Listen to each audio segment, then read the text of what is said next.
Hola, soy Diana Valero, responsable del panel de colagenopatías y osteodisplasias de la Unidad de Genética Médica de Sistemas Genómicos, y en la presentación que vamos a ver a continuación vamos a abordar el diagnóstico genético de las displasias esqueléticas y las colagenopatías, y en particular el abordaje utilizando nuevas tecnologías como es el caso de la secuenciación masiva. Las displasias esqueléticas constituyen un grupo de desórdenes heterogéneo debidos a una alteración en la formación y en el crecimiento del tejido óseo y del cartílago. La consecuencia de esta alteración se reflejará, por un lado, en un desarrollo anormal, tanto en forma, estructura, proporción y tamaño del sistema esquelético o musculoesquelético, y por otro lado, en la pérdida de funcionalidad o alteración de la misma de los componentes implicados. Este conjunto heterogéneo de desórdenes presenta una amplia variabilidad en relación a la expresión fenotípica o la clínica presentada por el paciente, también en relación a la etiología, la evolución, el patrón hereditario y el pronóstico final de los sujetos afectos. En el contexto de la diversidad en la expresión fenotípica, las displasias esqueléticas se presentan con una severidad variable que abarca desde osteoartropatías precoces sin sintomatología hasta patologías letales pre o perinatales. La sintomatología también se mueve en un amplio rango en función del tipo de displasia y de la etiología genética, pudiendo manifestarse como acortamientos de la talla, malformaciones, deformaciones o incluso extenderse a otros sistemas orgánicos como el sistema renal, endocrino, ocular, etc. Las osteodisplasias presentan una baja prevalencia a nivel global, con 2,4 casos cada 10.000 habitantes, considerándose por tanto como enfermedades raras, que son aquellas cuya prevalencia es inferior a 5 casos por cada 10.000 habitantes en Europa. Sin embargo, pese a esta baja prevalencia en la población, suponen un 6,4% de las patologías que cursan con anomalías congénitas e implican el 4,8% de patologías letales por malformación. Pese al amplio grupo de patologías que representan las displasias y a que se trate de enfermedades raras, algunas de ellas estén representadas en la población con frecuencias relativamente elevadas. Por ejemplo, la displasia tanatofórica es la más frecuente de todas ellas, presentándose en el 20% del total de pacientes afectos, seguida de acondroplasia con un 15% y el 14% para la osteogénesis imperfecta. La heterogeneidad de las displasias esqueléticas se debe en gran medida a la gran cantidad de genes que se encuentran involucrados en su desarrollo. En la última revisión para la actualización de la clasificación nosológica de las displasias se han incluido hasta 456 anomalías distribuidas en 40 grupos, atendiendo a criterios moleculares, bioquímicos y radiológicos. De todas estas patologías, 316 se encuentran asociadas a mutaciones en uno o más de 226 genes. En esta circunstancia podríamos encontrar además diferentes patologías óseas originadas por mutaciones diferentes en un mismo gen. Por ejemplo, en COL2A1 se han identificado mutaciones causales de 15 trastornos diferentes, igual que para COL1A1 se han identificado hasta 7 trastornos. Además, a esta heterogeneidad a nivel de genes causales hemos de sumarle los diferentes patrones de herencia para estas enfermedades, dominantes, recesivos y ligados al cromosoma X, que pueden presentarse simultáneamente para mutaciones en un mismo gen, pero desencadenando cuadros clínicos distintos. El amplio espectro etiológico de las displasias esqueléticas implica la necesidad de emplear una aproximación diagnóstica multidisciplinar, ya que cada una de estas ramas nos aportará información complementaria para identificar la causa de la patología en estudio. El diagnóstico radiológico constituye uno de los pilares para la identificación de las osteodisplasias, ya que nos proporciona información directa sobre la forma, tamaño y estructura de hueso y cartílago. Nos permitirá así identificar características particulares de la patología, tal y como se observan en las imágenes de la parte superior derecha. El examen clínico y/o ecográfico nos permitirá obtener datos sobre altura, proporciones corporales, anomalías en extremidades, facies característica, malformaciones o el estado auditivo. Por otro lado, de la historia familiar y personal obtendremos información sobre el posible patrón de herencia que se presenta en la familia, así como si existe consanguinidad o la etnia del paciente o la familia. Las analíticas bioquímicas nos reflejan el estado del metabolismo óseo mediante la medición de fosfatasa alcalina, la hormona PTH o el metabolismo fosfocálcico. Y finalmente, el diagnóstico genético nos permitirá la identificación de la mutación subyacente responsable del cuadro clínico, que a su vez permitirá la estimación del riesgo de recurrencia de la patología, la posibilidad de realizar un diagnóstico prenatal y la adecuación del abordaje clínico y terapéutico. Con el fin de mejorar y avanzar en el diagnóstico genético, Sistemas Genómicos ha desarrollado el panel OsteoGene Profile, que permite el estudio simultáneo de mutaciones en 229 genes asociados al desarrollo de las diversas categorías de displasias. Este panel abarca el estudio de 1,5 megabases, incluyendo exones codificantes, regiones de splicing y las zonas 5' y 3' no traducidas. Esta metodología consta de una fragmentación inicial por sonicación del ADN genómico, hibridación, captura y enriquecimiento con sondas SurSelect de las regiones de interés y finalmente la secuenciación mediante el equipo MySeq, que es este equipo que tenemos en la imagen de la derecha. En este flujograma observamos los procesos posteriores a la secuenciación NGS, un análisis bioinformático primario y secundario que nos proporcionará todas las variaciones nucleotídicas identificadas en comparación con las secuencias de referencia. Posteriormente, estas variantes se clasificarán en patogénicas o causales, variantes de significado indeterminado o polimorfismos, atendiendo a diferentes criterios como descripción previa en bases de datos de mutaciones o efectos sobre la proteína del cambio nucleotídico. Además, para ayudar en esta clasificación, se cuenta con la información proporcionada por los predictores in silico sobre el efecto funcional de las variantes en la proteína, como SIFT o Mutation Tester, o sobre el efecto en el splicing durante la traducción a ARN mensajero, como GeneSplicer, entre otros. Una vez se han identificado las variantes, se confirma la presencia de las mismas por secuenciación Sanger y tras su validación se elabora el informe de resultados. Existen diferentes criterios mediante los que se puede proceder a la clasificación de este amplio grupo de patologías con el fin de protocolizar su abordaje para el diagnóstico genético. En función de la edad en la que pueden detectarse, nos encontraríamos frente a displasias esqueléticas de presentación prenatal o bien de presentación postnatal. En el primer caso, cursan con un retraso muy importante y severo del crecimiento, resultando letales, como ocurre en la displasia tanatofórica o en la condrodisplasia punctata. El grupo de presentación postnatal alberga la gran mayoría de osteodisplasias, con carácter polimorformativo, que desencadena una discapacidad importante de los pacientes. Este es el gran grupo sobre el que se ha revisado la clasificación nosológica de osteodisplasias en función de los aspectos moleculares, bioquímicos y radiológicos, estableciendo finalmente las 456 patologías en 40 grupos. Si bien es cierto que las displasias esqueléticas de presentación prenatal también se encontrarían incluidas en la clasificación. Otra posible aproximación divide las displasias esqueléticas en función de su extensión, definiendo como condrodisplasias aquellas que cursan con un desarrollo defectuoso o la degeneración de un hueso o parte del mismo, mientras que se trata de disostosis cuando se produce una osificación defectuosa o un trastorno en la osificación de los cartílagos. También pueden agruparse en función de la parte anatómica del hueso en displasias sobre la diáfisis o metáfisis, que son estas zonas indicadas por las flechas, en las que se observará un acortamiento óseo y afectación axial, pero con miembros inferiores desproporcionados. En las displasias epifisarias, que corresponden a estas zonas indicadas, en las que observamos una distorsión del hueso terminal. Por último, podrán clasificarse en función del tipo de acortamiento óseo que se produzca sobre las extremidades, pudiendo agruparse en micromélicas si afectan a todos los segmentos, rizomélicas si alteran el segmento proximal, mesomélicas al intermedio y acromélicas al segmento terminal. Pese a la existencia de todas estas clasificaciones, la agrupación más ampliamente extendida y utilizada por la mayoría de expertos que trabajan en la materia es la clasificación nosológica realizada por el Comité de Expertos, actualizada por última vez en 2010, que ya hemos nombrado con anterioridad. Esta clasificación está recogida en la publicación de Warman y colaboradores en American Journal of Medical Genetics.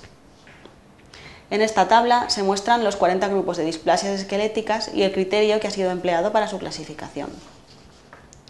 En los grupos del 1 a 8 se han clasificado las patologías en función de la presencia de genes o vías metabólicas comunes. En estos grupos encontramos genes como FGFR3, COL2A1 o COL11A1 y algunas de las patologías incluidas son la displasia tanatofórica o síndrome de Niest. En los grupos del 9 al 17 se han clasificado las patologías en función de los hallazgos radiológicos, incluyendo la estructura alterada o el segmento acortado. Nos encontramos los genes EVC1 o SHOX y algunas patologías como la displasia de Kenny-Caffey o la pseudoacondroplasia. Los grupos 18, 19 y 20 se agrupan en función de los datos macroscópicos del tejido afectado y las características clínicas presentadas en los pacientes. Entre los genes incluidos están CUL7 o SOX9 y patologías como el síndrome de 3M o la displasia campomélica. Los grupos del 21 al 25 y el 28 comparten la presencia de defectos en la mineralización causados por mutaciones, por ejemplo, en COL1A1 o TRIO-BP, y las displasias como osteopetrosis o condrodisplasia punctata ligada al cromosoma X. El grupo 27 incluye desórdenes de almacenamiento lisosomal como mucopolisacaridosis o mucolipidosis asociadas a los genes IDA o NAGLU, y el grupo 26 trastornos asociados a raquitismo hipofosfatémico como hipofosfatasia causada por mutaciones en ALPL. El grupo 29 hace referencia al desarrollo desorganizado de componentes esqueléticos, como es el caso de la exostosis múltiple causadas por mutaciones en EXT1 o EXT2. El 30 corresponde a desórdenes debidos al sobrecrecimiento con afectación esquelética, como el caso del síndrome de Sotos por mutaciones en NSD1. El 31 a patologías inflamatorias o tipo reumatoide, como hipereosostosis asociada a mutaciones en SOST. Y finalmente, los restantes grupos del 32 al 40 comparten la definición de disostosis diferenciada en función de la posición anatómica, el estado embrionario y otros criterios. En este grupo encontramos la craneosinostosis debida a mutaciones en FGFR1, FGFR2 y demás genes. A continuación vamos a ver las diferentes aplicaciones del panel OsteoGene Profile a los diferentes grupos de patologías óseas. En primer lugar, encontramos la talla baja, definida como una altura menor de 3 veces la desviación estándar de la altura esperada para la edad y sexo del paciente. Esta no siempre va a ser patológica, ya que hay un 80% de sujetos con talla baja idiopática debido a un retraso constitucional del crecimiento, a que la misma familia presenta esta altura o a una mezcla de ambas. La talla baja realmente patológica supone el restante 20% y podrá ser armónica o disarmónica. En el primer caso, podrá deberse a causas prenatales como las anomalías cromosómicas numéricas, tipo síndrome de Down, o estructurales, tipo de lesiones, o bien a anomalías monogenéticas. Dentro de las causas postnatales encontramos factores ambientales o también genéticos. Es en la talla baja patológica disarmónica donde nos encontramos la mayoría de displasias esqueléticas, en las que la estatura reducida forma parte del cuadro clínico presentado como un síntoma más. En relación a la talla baja armónica, el panel permite la detección de mutaciones en genes causales de diferentes patologías, como el síndrome de Laron, en el que además de una baja estatura, existe una maduración retrasada de la médula ósea, extremidades acortadas sin presencia de displasia ósea. Este síndrome se ha asociado a mutaciones en el gen GHR, que es el receptor de la hormona del crecimiento, con una herencia autosómica recesiva. Las mutaciones en este gen implican una falta de respuesta de la hormona de crecimiento que se mantendrá con niveles normales o incluso elevados. La talla baja idiopática asociada a mutaciones dominantes en el gen GHSR o receptor de secretagogos de la hormona del crecimiento, cuya pérdida de funcionalidad implica la ausencia de respuesta frente a su ligando grenila, que desencadena una señal necesaria para el desarrollo de la altura normal. O la baja talla también se ha asociado a mutaciones en el gen SOX con una herencia ligada al cromosoma X. Otro grupo de patologías es la deficiencia de la hormona del crecimiento con otras anomalías pituitarias. Por ejemplo, en el tipo 2 se debe a mutaciones en PROP1 con herencia autosómica recesiva y, además del defecto de la hormona de crecimiento, se acompaña de alteración en la producción de las 5 hormonas pituitarias anteriores, TSH, prolactina, FSH, LH y ACTH. Para la talla baja disarmónica, tal y como se comentó anteriormente, se trata de una manifestación de los diversos trastornos que cursan con una alteración en el crecimiento y formación del tejido óseo y cartílagos, como es el caso de patologías debidas a mutaciones en COL2A1, COL11A1 o TRPV4, a los trastornos de sulfatación, del grupo Perlecan o del grupo Agrecan. Estas se verán posteriormente en sus respectivos grupos. El siguiente gran grupo cuyo diagnóstico puede ser llevado a cabo mediante el panel son los trastornos osteoarticulares, definidos como aquellos en los que la principal alteración se da a nivel articular. En este grupo se incluye el estudio de 59 genes, que están mostrados en la tabla de la derecha, como diversos colágenos, TRPV4 u otros, asociados todos con el desarrollo de trastorno de filaminas y relacionados, el síndrome de Ehlers-Danlos, trastornos del grupo TRPV4, displasias con múltiples dislocaciones articulares, osteoartropatías genéticas, inflamatorias o tipo reumatoide, disostosis rotulianas o defectos en la formación de articulaciones y sinostosis. Un ejemplo de este grupo de patologías es el síndrome de Ehlers-Danlos. Este síndrome engloba una serie de desórdenes del tejido conectivo caracterizados por hiperlaxitud articular, hiperelasticidad cutánea y fragilidad del tejido conectivo. Los pacientes afectos tienen la piel débil, aterciopelada al tacto y con una cicatrización anormal y lesiones tras traumas menores. Hasta la fecha, se han descrito hasta 8 síndromes distintos asociados a mutaciones en diversos genes, todos ellos incluidos en el panel con patrones de herencia diversos. Por ejemplo, el tipo 3, que cursa con hipermovilidad articular, está asociado a mutaciones en homo o heterocigosis en el gen TNXB, mientras que el tipo clásico se asocia a mutaciones en heterocigosis en los genes COL5A1, COL5A2 o COL1A1. El gen TNXB codifica para la glicoproteína de matriz extracelular tenascina XB, que participa en la organización y mantenimiento de la estructura del tejido conectivo, de los músculos, articulaciones, piel y órganos, determina el depósito de fibras de colágeno en la matriz extracelular y regula la elasticidad de fibras elásticas del tejido conectivo. Bien, pues las mutaciones en TNXB implican la pérdida de su funcionalidad, alterando como consecuencia el depósito de las fibras de colágeno y la red de fibras elásticas en los ligamentos de articulaciones y tendones. El gen COL5A1 codifica para la proteína procolágeno tipo 5-alfa-1. El colágeno fortalece y estructura la piel, los ligamentos, huesos, tendones, músculos y la matriz extracelular. 3 cadenas pro-alfa-1 se combinan para formar el procolágeno tipo 5. Este procolágeno posteriormente será procesado por enzimas extracelulares y se organizará en fibrillas largas, finas y fuertes que se entrelazan en los espacios intercelulares. Las mutaciones en COL5A1 conducen a una cadena no funcional o ausente de procolágeno tipo 5-alfa-1 y como resultado las fibrillas de colágeno en la piel y otros tejidos no pueden estructurarse correctamente, quedando desorganizados y más grandes de lo normal. El mismo mecanismo ocurre para las mutaciones en COL3A1, codificante para el procolágeno tipo 3, asociadas al síndrome de Ehlers-Danlos vascular, ya que este tipo de colágeno se localiza en las paredes de los vasos sanguíneos, además de en la piel, pulmones y paredes intestinales. Otra patología de tipo osteoarticular es la displasia metatrópica. Esta displasia espondilometafisaria se caracteriza por una estatura baja desproporcionada, acortamiento de extremidades y tronco largo y estrecho al nacimiento, que se acompaña de cifoescoliosis severa y progresiva que favorece una evolución con una inversión en las proporciones durante la infancia, apareciendo un tronco corto y extremidades largas. Estos pacientes presentan una facies distintiva, como una frente prominente y una mandíbula cuadrada. La displasia metatrópica se desencadena por mutaciones con carácter autosómico dominante en el gen TRPV4. Este gen codifica para un canal transportador de calcio en múltiples tejidos, que participa en el desarrollo de huesos y cartílago, en el mantenimiento del equilibrio hídrico, en ciertos tipos de sensaciones, sobre todo de dolor, y en la muerte celular por apoptosis. Las mutaciones en TRPV4 implican una superactivación del canal. El aumento resultante del calcio en las células formadoras de cartílago altera el desarrollo temprano de cartílago y hueso. Sin embargo, no queda claro por qué estas mutaciones afectan a condrocitos específicamente y cómo se desencadenan las anomalías esqueléticas particulares asociadas a esta displasia.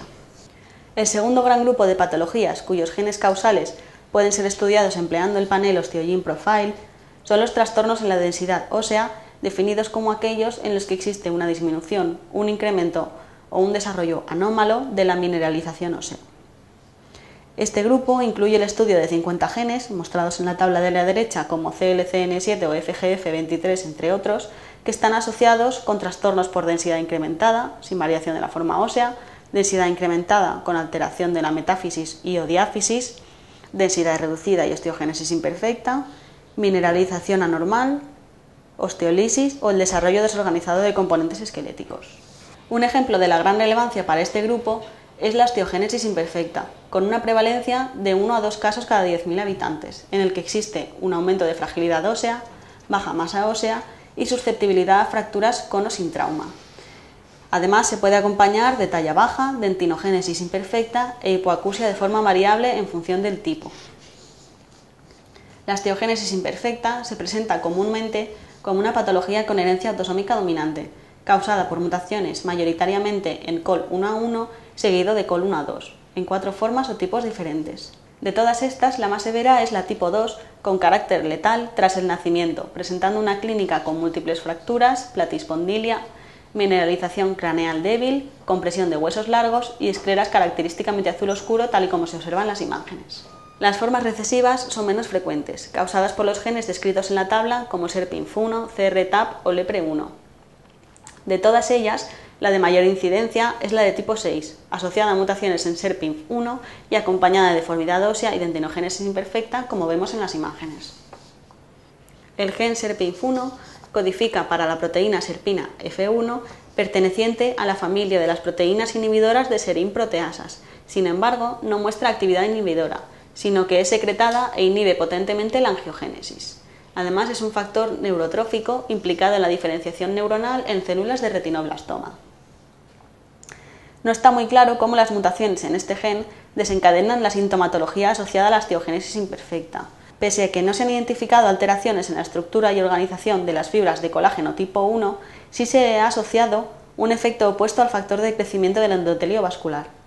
Ya que serpina F1 se expresa en osteoblastos, condrocitos y en menor medida en osteoclastos, habiéndose detectado en áreas de remodelación ósea activa y en las capas avasculares de la placa de crecimiento epifisaria, se piensa que el equilibrio entre el factor de crecimiento del endotelio vascular y serpina sería necesario para la vascularización y la disposición de precursores para osteoblastos y osteoclastos en las zonas de crecimiento óseo, por lo que mutaciones en SERPINF conllevarían a la pérdida de funcionalidad de su proteína y perturbarían este equilibrio, incrementando los osteoclastos y reduciendo los nutrientes para los osteoblastos. El raquitismo hipofosfatémico es otra de las patologías que cursan con alteración de la densidad ósea, hipofosfatemia, raquitismo y niveles séricos de calcio normales. También aparece talla baja, craneosinostosis, lordosis y deformaciones angulares en las extremidades. Se han descrito hasta 5 genes asociados al raquitismo, incluidos todos en el panel, con modelos de herencia dominantes, recesivos y ligados al cromosoma X. Todos ellos se encuentran implicados en la reabsorción de fosfatos a nivel renal. El gen FGF23 codifica para el factor de crecimiento de fibroblastos 23 producido por las células óseas. FGF23 es secretado y se une al receptor FGF1R en la membrana de las células renales, inhibiendo así la reabsorción tubular de fosfatos. Además, participa en la absorción intestinal del fosfato de la dieta y en la regulación de los procesos metabólicos de la vitamina D. Tras realizar sus actividades, debe ser inactivado por escisión proteolítica. Las mutaciones en FGF23, en este caso en heterocigosis, asociadas a raquitismo hipofosfatémico, impiden esta inactivación, inhibiéndose casi la totalidad de la reabsorción de fosfatos. Otro de los genes implicados en el desarrollo de raquitismo hipofosfatémico es SLC34A3, codificante para la proteína transportadora de tipo 3 SLC34, la cual se expresa mayoritariamente en riñón. Esta proteína participa en la reabsorción de fosfatos en las células renales en cepillo, mediante su cotransporte con calcio.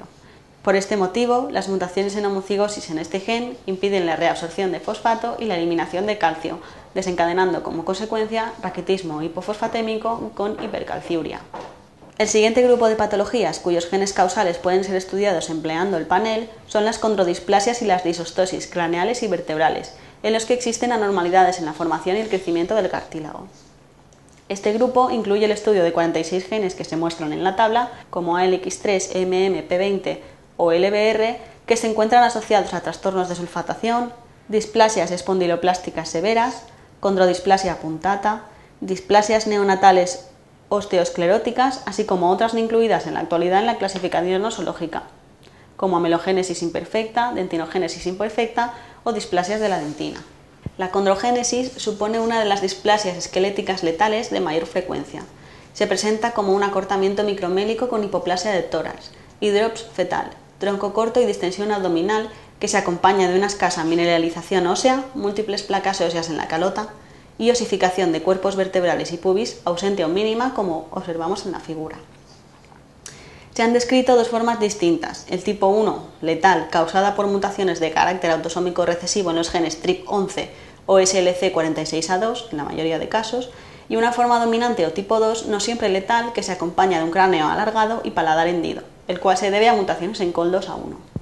SLC26A2 codifica para el transportador 2 de sulfato de la familia SLC26, el cual se encuentra activo en múltiples tejidos, incluyendo el cartílago.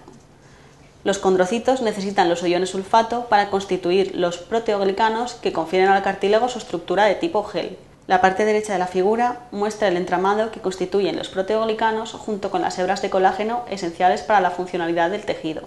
Las mutaciones que causan acondrogénesis impiden que las células del cartílago dispongan de los iones sulfato necesarios.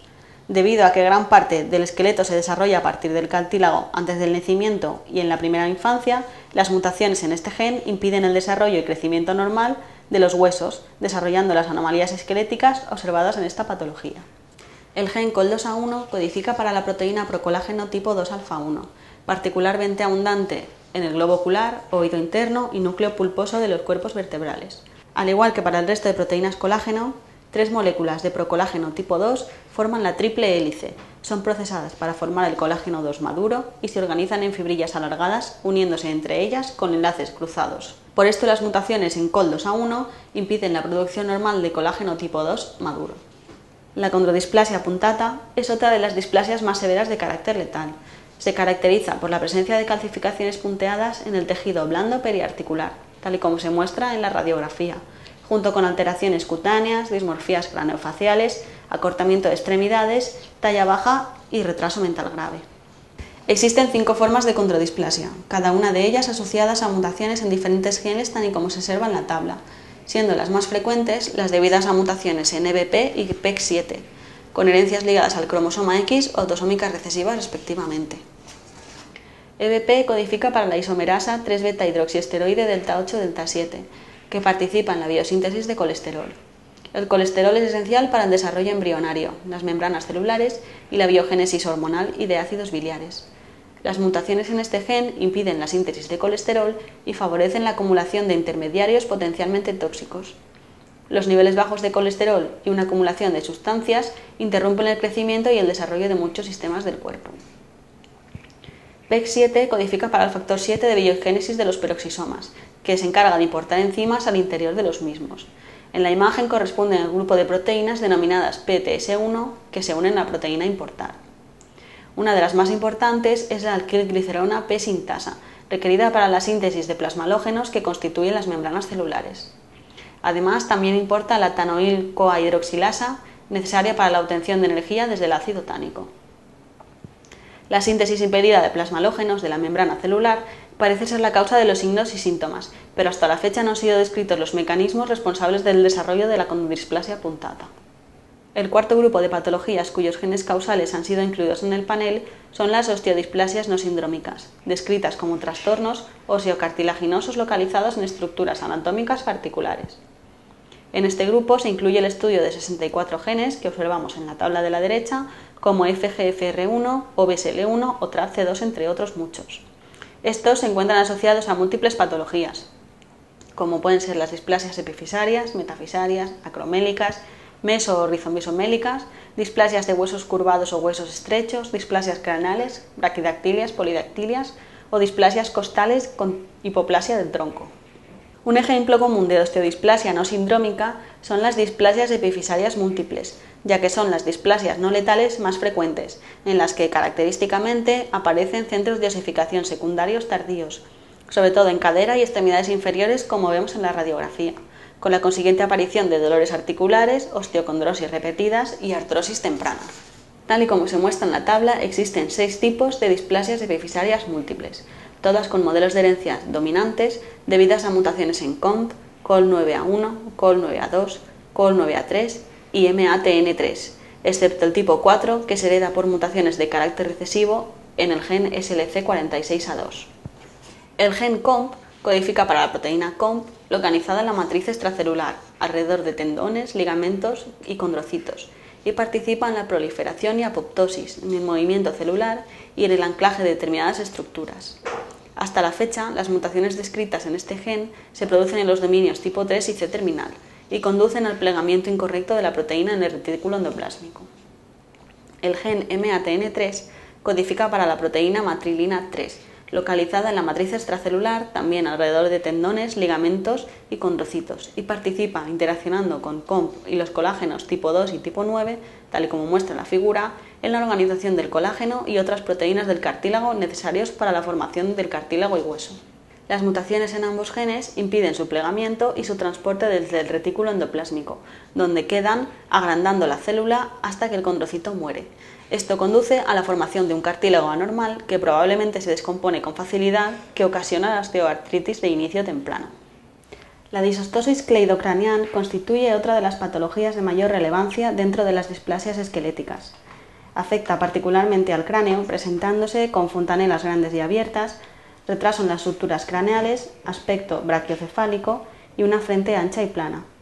Además, también se observa una afectación a las clavículas, donde aparece una importante hipoplasia generando un tronco estrecho, como vemos en la figura. Esta disostosis se desencadena por mutaciones en RUNX2, que sigue un patrón de herencia autosómico dominante. RUNX2 codifica para el factor de transcripción 2 relacionado con RUN, que participa en la activación de los osteoblastos y por tanto en el desarrollo y mantenimiento de hueso y cartílago. Las mutaciones en este gen reducen o eliminan la actividad de la proteína, disminuyendo la cantidad total de proteína funcional e impidiendo el desarrollo óseo y del cartílago. Finalmente, el último grupo de displasias incluido son las osteodisplasias sindrómicas, en las que se desarrollan cuadros polimalformativos con componente óseo predominante. En este grupo se incluye el estudio de 55 genes, mostrados en la tabla de la derecha, como MASP1, COL2A1 o LIFR, entre otros muchos, asociados todos ellos a desórdenes de los colágenos tipo 2 y 11, al grupo del Perlecan, displasias de costillas cortas y a las disostosis con alteraciones faciales. La displasia espondilofisaria es un ejemplo claro para este grupo de patologías, por sus manifestaciones particulares. Se ha descrito una forma congénita y una forma tarda. La primera presenta una prevalencia de un caso cada 100.000 habitantes y se caracteriza por unas vértebras ovoides, como vemos en la figura superior, un acortamiento de huesos largos sin alteración de la forma, ausencia de osificación en rodillas, talón, calcáneo y pubis y una hipoplasia dental. Esta se transmite con un rasgo autosómico dominante por mutaciones en COL2A1. La forma tarda presenta una prevalencia de 1 de cada 150.000-200.000 habitantes y destaca la importante platispondilia, como muestra la imagen inferior, la presencia de una prominencia ósea posterior, ausencia de anillos epifisarios, moderada displasia metafisaria, un pubis pequeño, un cuello femoral acortado, coxa vara y un característico tronco en forma de barril. En este caso se debe a mutaciones en TRAPC2 localizado en el cromosoma X, por tanto ligadas al mismo. TRAPC2 codifica para la proteína setlina activa en la totalidad del organismo, que forma parte de un complejo proteico de mayor tamaño que participa en el transporte de proteínas entre el Golgi y el retículo endoplásmico, como vemos en la figura. Se desconocen los mecanismos por los cuales las mutaciones en TRAPC2 generarían el cuadro clínico característico de displasia espondilofisaria tarda. Sin embargo, las investigaciones sugieren que perdería la afinidad por restantes proteínas con las que forma el complejo y recientes estudios han identificado una morfología de los condrocitos alterados en pacientes que portan mutaciones en TRAPC2, lo cual favorecería su destrucción por apoptosis. Ya que la proteína setlina tiene un papel clave en el tráfico de las proteínas de condrocitos entre el retículo endoplásmico y el Golgi, sería esencial para el mantenimiento de la homeostasis de la matriz extracelular del cartílago. Finalmente, el último ejemplo de osteodisplasia sindrómica lo encontramos en el síndrome de Stickler, con una incidencia en la población importante, en torno a 1 de cada 7.500 recién nacidos vivos. Este síndrome se presenta como una asociación de síntomas oculares como cataratas, miopía, estrabismo o desprendimiento de retina, como aparece en la imagen inferior, junto con una serie de afectaciones óseas, como puede ser la platispondilia, tal y como vemos en la figura de la derecha, además de epífisis largas y anormales, laxitud articular acompañada por artrosis y sordera neurosensorial en el 10% de los casos. Se han descrito 3 formas autosómicas dominantes causadas por mutaciones en los genes COL2A1, COL11A1 y COL11A2, y otras 2 formas recesivas desencadenadas por mutaciones en los genes codificantes para el colágeno tipo 9. De la misma forma que para los restantes tipos de colágeno, COL11A1 y COL11A2 codifican respectivamente para las proteínas procolágeno tipo 11-alfa-1 y procolágeno tipo 11-alfa-2, particularmente abundantes en el cartílago ocular, oído interno y núcleo pulposo de cuerpos vertebrales, al igual que COL2A1, que es el otro implicado en estas formas autosómicas dominantes. De nuevo, se constituye la triple hélice al combinarse una cadena de procolágeno tipo 11-alfa-1, otra de procolágeno tipo 11-alfa-2 y otra de procolágeno tipo 2-alfa-1, codificada por COL2A1. Estas son procesadas para formar el colágeno 11 maduro y se organizan en fibrillas alargadas, uniéndose entre ellas con enlaces cruzados dispuestos en la matriz extracelular. Además, el colágeno tipo 11 ejerce otra función adicional, ayudando a mantener la separación y el diámetro de las fibrillas de colágeno tipo 2. Las mutaciones en COL11A1, COL11A2 y COL2A1 impiden la funcionalidad normal del colágeno tipo 11 maduro, que conlleva a las anormalidades óseas y articulares, a la pérdida de audición y al desprendimiento de retina. A modo de conclusiones sobre este grupo de patologías, es importante recordar que las displasias esqueléticas y las colagenopatías constituyen un grupo genético heterogéneo de enfermedades con baja incidencia, que sin embargo representan un importante problema sanitario, ya que estos pacientes requieren la continua atención especializada debido a su deteriorada calidad de vida. La amplia heterogeneidad genética subyacente requiere del diagnóstico molecular para confirmar la sospecha clínica, pero no es sencillo debido al elevado número de genes candidatos. De esta forma, el panel Osteogene Profile desarrollado por Sistemas Genómicos permite el estudio simultáneo de todos los genes implicados en el desarrollo de estas patologías, que a través de otras tecnologías como la secuenciación tradicional resultaría difícil y costosa e incrementaría el tiempo de diagnóstico.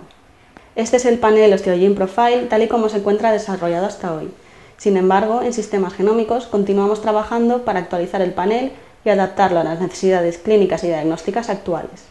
Muchas gracias por la atención prestada.